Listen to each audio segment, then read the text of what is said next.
नमस्कार, जोहार झारखंड देख रहे हैं आप और मैं आपके साथ रंजना रावत। लातेहार के बालूमाथ में करंट से 6 साल की बच्ची की मौत हो गई। बालूमाथ ब्लॉक के project Indira Gandhi memorial school के पास 11,000 वोल्ट तार की चपेट में आने से 6 साल की बच्ची की मौत हो गई। तो लातेहार से ये बड़ी खबर आपको बता रहे हैं, जहां बिजली विभाग की लापरवाही सामने आई है। बताया जा रहा है कि मुकेश महतो की 6 साल की बच्ची सुकृति कुमारी सड़क किनारे खेल रही थी। उसी दौरान उसके ऊपर 11,000 वोल्ट का तार टूटकर बच्ची पर आ गिरा, जिससे झुलसने से बच्ची की मौत हो गई। प्रोजेक्ट इंदिरा गांधी स्कूल के छुट्टी होने के बाद बच्चियां निकली हुई थी। गनीमत है कि तार दूसरी ओर नहीं गिरा तो स्कूल की छात्राएं भी इसकी चपेट में आ सकती थी। वहीं हादसे में आक्रोशित लोगों ने बालूमाथ मुरपा रोड पर जाम किया है, जिससे रांची चतरा रोड पर जाम लगा है। ग्रामीणों ने मुआवजे के साथ पूरे इलाके में बिजली व्यवस्था दुरुस्त करने की मांग की है। तो ये दो तस्वीरें आप देख रहे हैं, जहां करंट लगने से 6 साल की बच्ची की मौत हो गई, और उसके बाद ये दूसरी तस्वीर जहां लोगों में आक्रोश है, लोगों में नाराजगी है, और हादसे को लेकर दिख रहा है कि किस तरह से लोग नाराज हैं और बालूमाथ मुरमा मोड़ पर जाम कर चुके हैं। तो देखिए, इस मामले से जुड़ी दो तस्वीरें आप इस वक्त देख रहे हैं अपने टीवी स्क्रीन पर, जहां करंट लगने से 6 साल की बच्ची की मौत हो गई। आपको बता दें कि 11,000 वोल्ट का तार बच्ची के ऊपर गिर गया, जिसके वजह से वो झुलस गई और उससे उसकी मौत हो गई। इसके बाद आपको बता दें कि जो लोग हैं, उन्होंने आक्रोशित लोगों ने बालूमाथ मुरमा रोड पर जाम किया है, जिससे रांची चतरा रोड पर भी जाम लगा है।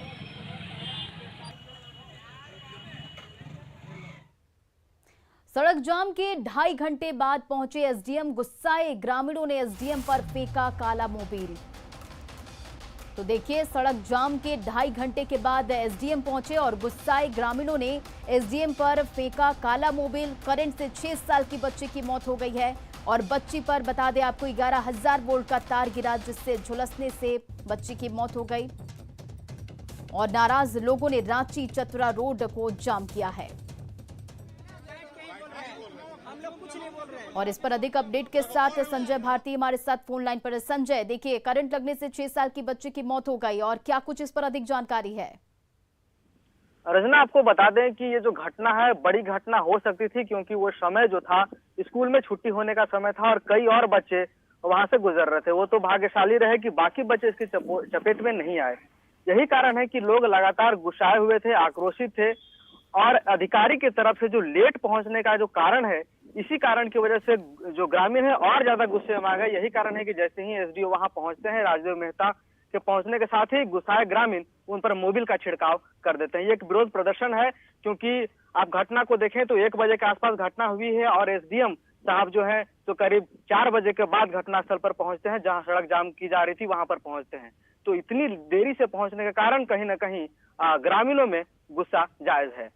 वाकई लोगों में आक्रोश है, लेकिन क्या एसडीएम के पहुंचने के बाद लोगों को उन्होंने क्या कहा? क्या लोगों का गुस्सा शांत हुआ? अभी जो फिलहाल हमारे पास जानकारी है, अभी वार्ता चल रही है। अधिकारी लगातार ग्रामीणों को समझाने बुझाने का प्रयास कर रहे हैं, मगर अभी तक सड़क जाम की जो स्थिति है वो हटाई नहीं जा सकी है। अधिकारी इसके लिए लगातार प्रयासरत हैं। साथ ही आपको बता दें कि ग्रामीण 2 मुख्य मांगे अधिकारी से कर रहे हैं। पहली मांग तो वो मुआवजे को लेकर कर रहे हैं, क्योंकि 6 साल की मासूम बच्ची की मौत हो गई है। और दूसरी मांग जो हो रही है, इलाके में बिजली व्यवस्था को दुरुस्त करने की मांग हो रही है, क्योंकि पूरे बालूमाथ क्षेत्र में बिजली व्यवस्था लचर है और हर जगह तार झूलते नजर आ रहे हैं। यही कारण है कि ग्रामीणों का आक्रोश ज्यादा है।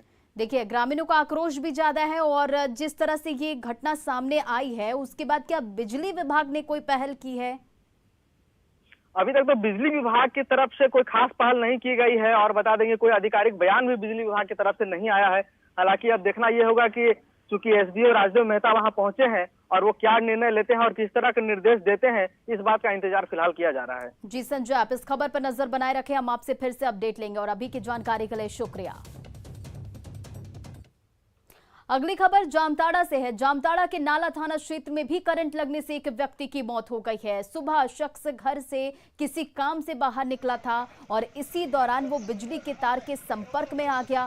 घटना से नाराज लोगों ने सड़क को जाम कर दिया और मुआवजे की मांग की। परिजनों ने आरोप लगाया है कि बिजली विभाग की लापरवाही के कारण ये घटना हुई है। ऐसे में लापरवाह कर्मियों पर कार्रवाई की जाए। जर्जर तार होने के बाद भी बदला नहीं जा रहा है। आए दिन इस तरह की घटनाएं होती रहती है। पूर्व मंत्री सत्यानंद झा और लुइस मरांडी भी घटनास्थल पर पहुंचे, दोषी कर्मियों पर कार्रवाई की मांग की है।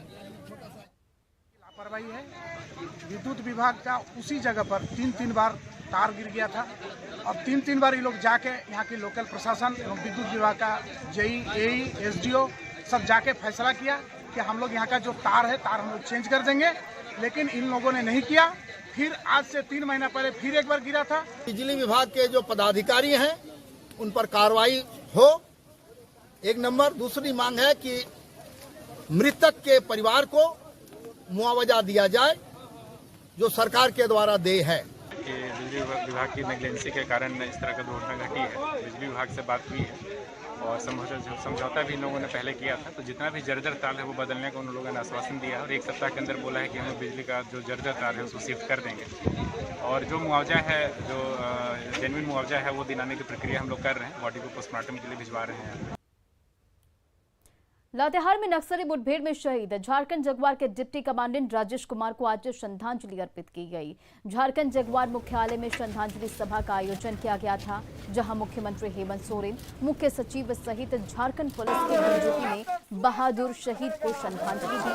श्रद्धांजलि सभा के बाद शहीद के पार्थिव शरीर को हवाई मार्ग के जरिए उनके गृह जिला मुंगेर भेजा गया, जहां उनका अंतिम संस्कार किया जाएगा।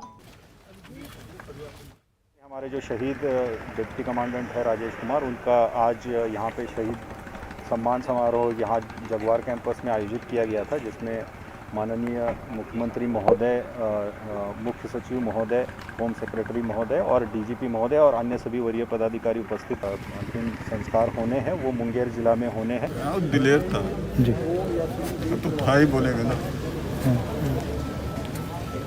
सबको आगे से ही लीड करता था, घर हो या फौज। इधर रांची के खलारी में मंगलवार की रात हुई ट्रिपल मर्डर केस के बाद पुलिस कैंप कर रही है। डीएसपी के साथ पुलिस बल मौजूद है और मौके पर लोगों की भीड़ लगी हुई है। इलाके में तनाव का माहौल है। मृतक सीसीएल कर्मी देवप्रसाद मेहर छत्तीसगढ़ के रहने वाले थे। हत्या के बाद छत्तीसगढ़ी एकता मंच के सदस्यों ने सीसीएल से मृतक के आश्रितों को नौकरी और मुआवजा देने की मांग की है। रांची में खलारी गांव से अधिक जानकारी दे रहे संवाददाता सुनील कुमार। मंगलवार की रात रांची के खलारी थाना क्षेत्र के डकरा मोहन नगर कॉलोनी में ट्रिपल मर्डर के बाद स्थिति पूरे कॉलोनी में तनावपूर्ण बना हुआ है। सीसीएल कर्मी देवप्रसाद मेहर का 100 अस्पताल में है और 200 अभी भी घर के अंदर है। पुलिस 100 उठाना चाह रही है, लेकिन चूंकि वो देवप्रसाद मेहर छत्तीसगढ़ के रहने वाले थे और छत्तीसगढ़ी एकता मंच के लोगों ने उसके आश्रित को नौकरी देने की मांग की है। क्या पूरा मामला है, घटना कल रात के बाद जस की तस बनी हुई है। मेरे साथ इसमें छत्तीसगढ़ी एकता मंच के ध्वजाराम धोबी जी हैं, बताएंगे क्या इनकी मांगे हैं। छत्तीसगढ़ी एकता मंच की ओर से हम लोग मांग करते हैं कि देवप्रसाद मेहर, जिनकी निर्मम हत्या की गई है, उनके आश्रितों को नौकरी सीसीएल प्रबंधक दे, क्योंकि वो सीसीएल कर्मी है, तत्काल नौकरी दे। और उनकी पत्नी और एक और 100 उनके घर पे पड़ा हुआ है। उनके परिवार के लोग यहाँ आ रहे हैं अपने छत्तीसगढ़ से, और आए दिन छत्तीसगढ़ के लोगों को टारगेट कर इस तरह का घटना का अंजाम दिया जा रहा है। मैं यहाँ के झारखंड सरकार से मांग करता हूँ कि उन लोगों को संरक्षण दे, ताकि बाहर के आए हुए लोगों को एक अच्छा जीवन जीने का अवसर प्राप्त हो। और इधर दुमका में न्यूज 18 की खबर का बड़ा असर हुआ है। यहां अवैध संबंध का आरोप लगाते हुए युवक और एक महिला को 3 दिन तक बंधक बनाकर रखा गया था। इसके बाद निर्वस्त्र कर पूरे गांव में घुमाया गया था। इस मामले में पुलिस ने ग्राम प्रधान समेत 4 आरोपी को गिरफ्तार कर लिया है। तो दुमका से ये बड़ी खबर, जहां न्यूज 18 की खबर का असर हुआ है। बता दें कि घटना का वीडियो वायरल करने के बाद पीड़ित ने पुलिस से इंसाफ की गुहार लगाई थी, जिसके बाद पुलिस ने ये कार्रवाई की। बताया जाता है कि मयूर नाचा गांव में पीड़ित महिला का ससुराल है और उसका पति 1 साल से किसी मामले में दुमका जेल में बंद है। और दुमका एसडीपीओ ने बताया कि मामले में 4 नामजद और करीब 60 अज्ञात के खिलाफ मामला दर्ज कर लिया गया है, जिसमें से 4 लोगों की गिरफ्तारी हो चुकी है। के घर से ही स्टार्ट हुआ था ये सारा चीज़, जो उनको सौंपा गया था वहीं से, उनके घर से ही उनको वस्त्र विहीन किया गया था। और जो सारा अशोभनीय जो घटना घटी वो स्टार्ट गांव के प्रधान से ही हुआ। कितने दिन तक बंधक रखा गया सर? शनिवार से रखा हुआ बंधक इन लोग? ऐसी नहीं है, लेकिन हम लोग को पता चला कि एक दिन पहले शायद इसको रोका गया था और घटना के सामने ही इसको ग्राम प्रधान के पास लाया गया। हम लोग इस बिंदु पे सामाजिक संगठनों से सहयोग की अपील करते हैं कि वो एक जागरूकता चलाएं और कोई भी वाकया हो, कोई भी मामला हो तो कम से कम थाना को खबर करें, थाना को इससे सूचना दें। थाना हर स्तर से आपकी कानूनी रूप से मदद करेगी, उसका कार्रवाई कानूनी रूप से करेगी। और लंबे इंतजार के बाद आखिरकार गोड्डा से रांची के लिए स्पेशल ट्रेन की शुरुआत हो गई है। गोड्डा रेलवे स्टेशन पर सांसद निशिकांत दुबे ने ट्रेन को हरी झंडी दिखाई, जबकि दिल्ली में रेल मंत्री अश्विनी वैष्णव ने ट्रेन को ऑनलाइन झंडी दिखाई। गोड्डा से शुरू हुई स्पेशल ट्रेन भागलपुर और क्यूल होते हुए रांची जाएगी। और ये दो तस्वीरें आप देखिए। और ये ट्रेन गोड्डा से दोपहर 12:40 पर रवाना होगी, जो अगली सुबह 5:45 पर रांची पहुंचेगी। और रांची से ये ट्रेन दोपहर 3 बजे गोड्डा के लिए खुलेगी, जो अगली सुबह 7:20 पर गोड्डा पहुंचेगी। गोड्डा से रांची की दूरी तय करने में इस ट्रेन को करीब 17 घंटे लगेंगे। वहीं ट्रेन की लंबी रूट को लेकर विरोध कर रहे पौड़ायाहाट विधायक प्रदीप यादव, जामताड़ा विधायक इरफान अंसारी और पूर्व विधायक संजय यादव को भी निशिकांत दुबे ने करारा जवाब दिया है। ट्रेन हम नहीं चलने देंगे, ऐसे कैसे जाएगा भागलपुर? अरे जिसको जबरदस्ती कोई ट्रेन पे थोड़े बैठा, जिसको लगता है कि हमको रांची इस रास्ते से जाएंगे सस्ता पड़ेगा वो जाएगा। गरीब आदमी के लिए रांची पहुंचना जरूरी है, गरीब आदमी के लिए जमुई पहुंचना जरूरी है, गरीब आदमी के लिए क्यूल पहुंचना जरूरी है, सुल्तानगंज पहुंचना जरूरी है। आपके पास क्या साधन था? लेकिन आप कहते हैं कि ट्रेन नहीं चलने देंगे। इतना लंबा ट्रेन क्यों चल रहा है? लंबा ट्रेन चल रहा है, छोटा आप ही छोटा ट्रेन चला दीजिए यदि बहुत कुवत है आप में। और देखिए, हथियार तस्करों के खिलाफ अभियान में दुमका की शिकारी पाड़ा पुलिस को बड़ी सफलता हाथ लगी है। गुप्त सूचना के बाद पुलिस ने पटवा पटवारी गांव में छापेमारी की और इस छापेमारी में बिहार एसटीएफ के साथ गांव से पुलिस ने 4 तस्करों को पकड़ा है। इनके पास से 24 अर्धनिर्मित पिस्टल, कटर और ड्रिल मशीन बरामद हुई है। इसके अलावा हथियार बनाने के सामान भी मिले हैं। गिरफ्तार चारों हथियार तस्कर मुंगेर और लखीसराय के बताए जा रहे हैं। पूर्व मंत्री एनोस एक्का की संपत्ति को ईडी यानी कि प्रवर्तन निदेशालय ने जब्त कर लिया है और अब रांची के हिनू स्थित एयरपोर्ट रोड में एनोस एक्का के आलीशान बंगले को ईडी के दफ्तर में तब्दील कर दिया गया है। इस आलीशान बंगले को देखिए, ये बंगला सबूत है उस काली कमाई का जो पूर्व मंत्री एनोस एक्का ने भ्रष्टाचार के जरिए इकट्ठी की थी। एनोस एक्का की संपत्ति को ईडी यानी प्रवर्तन निदेशालय ने जब्त कर लिया है। हम इसमें मौजूद हैं रांची में हिनू के पास, जहां मुख्य सड़क के पास ही एनोस एक्का का बंगला आपको नजर आ रहा होगा। हालांकि अब ये बंगला ईडी के दफ्तर में तब्दील हो चुका है और काफ़ी भव्य बंगला है, 3 मंजिली इमारत है। और इस बंगले के बारे में बताया जा रहा है कि तकरीबन 2 करोड़ की लागत से इस बंगले का निर्माण किया गया है। आय से अधिक संपत्ति मामले में कार्रवाई करते हुए ईडी ने एनोस एक्का, उनकी पत्नी मेनन एक्का और उनके कई रिश्तेदारों की करीब 22 करोड़ से अधिक की संपत्ति जब्त की है, जिसमें ये बंगला भी शामिल है। आय से अधिक संपत्ति मामले में भी उन्हें सजा हुई है और हम लोग जो हैं इस बंगले के भीतर प्रवेश कर रहे हैं। ये बंगला किनका है भैया? एनोस एक्का का। ये आप देख रहे हैं कि इस हम ले चलेंगे बंगले के भीतर। चलिए देख लीजिए, आ जाइए। देखिए, ये बंगले में जब हम भीतर घुसते हैं तो एक हॉल है और अब चूंकि एक कार्यालय की शक्ल दी गई है तो आप देख सकते हैं कि उसी तरीके से टेबल और सोफे लगाए गए हैं। और इधर घर के भीतर जो है प्रवेश करने का द्वार है। आप देख सकते हैं कि घर के दरवाजे भी काफ़ी बड़े बड़े हैं, जो कि आमतौर पर पहले की हवेली और बंगले में जैसे नज़ारे दिखते थे, ठीक उसी तरीके के नज़ारे आप यहाँ पर देख सकते हैं। और फर्श भी काफ़ी खूबसूरत है, काफ़ी महंगे जो मार्बल होते हैं उसका इस्तेमाल किया गया है फर्श में। और यहाँ पर आप जब कमरे में एक हॉल के भीतर प्रवेश करते हैं तो ठीक उसके भीतर दूसरा यहाँ पर हॉल है, शायद ये मुख्य द्वार है ना, बंगले के भीतर जब घुसते हैं तो ये मुख्य द्वार है। दरवाजे को देखकर आप समझ सकते हैं कि कितना खर्च किया गया है। दरवाज़ा काफ़ी हेवी दरवाज़ा है और अगर हम इसे लगा दें तो ज़्यादा बेहतर तरीके से आप देख पाएंगे कि देखिए ये दरवाज़ा है। इसका लॉक सिस्टम भी आप देख सकते हैं कि आमतौर पर ऐसे दरवाजे आपको बंगले में नहीं नज़र आते और खिड़कियाँ भी काफ़ी बड़ी बड़ी है। ठीक अंदर चलते हैं। जब ये डाइनिंग रूम है, मैंने खाना खाने का रूम है।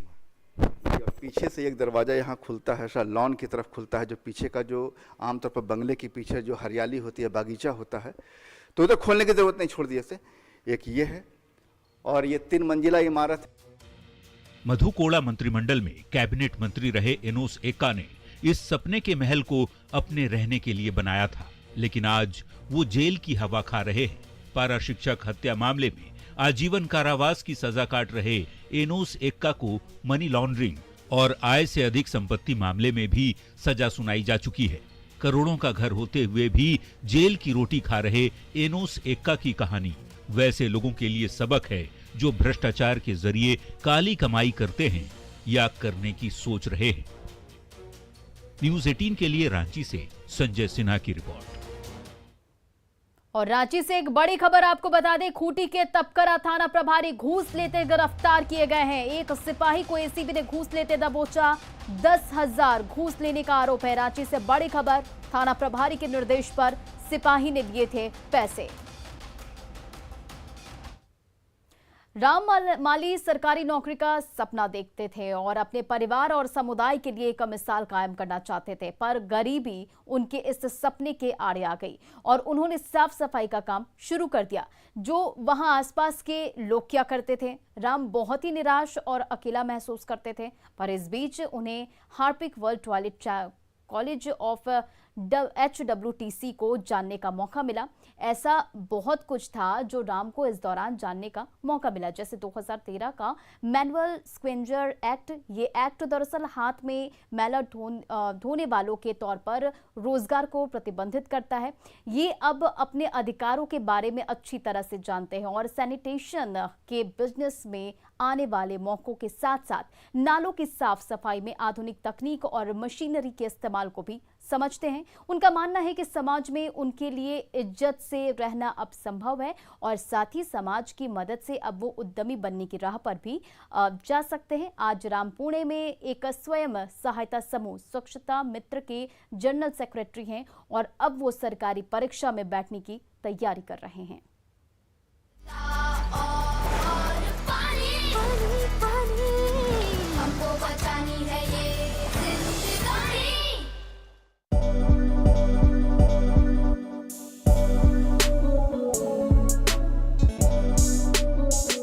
मैं सोलापुर से हूँ और वहाँ पे बारिश कम होने की वजह से ज़्यादा अकाल पड़ता है और अकाल पड़ने की वजह से फाइनेंशियल कंडीशन सोच पाना बहुत मुश्किल है, स्ट्रांग नहीं है।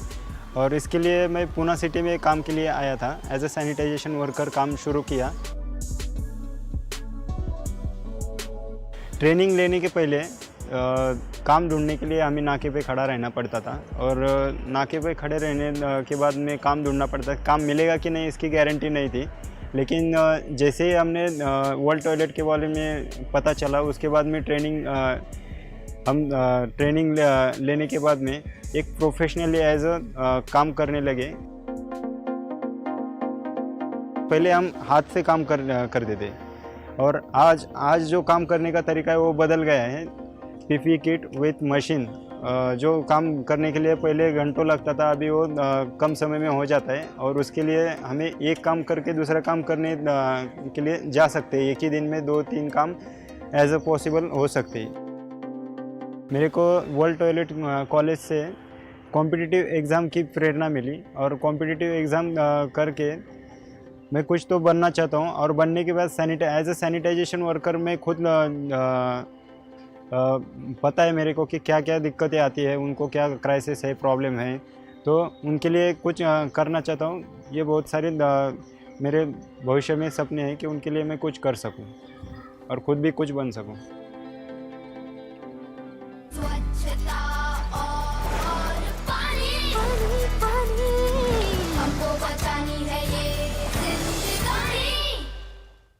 और चलिए अब देखते हैं झारखंड 2020। बोकारो में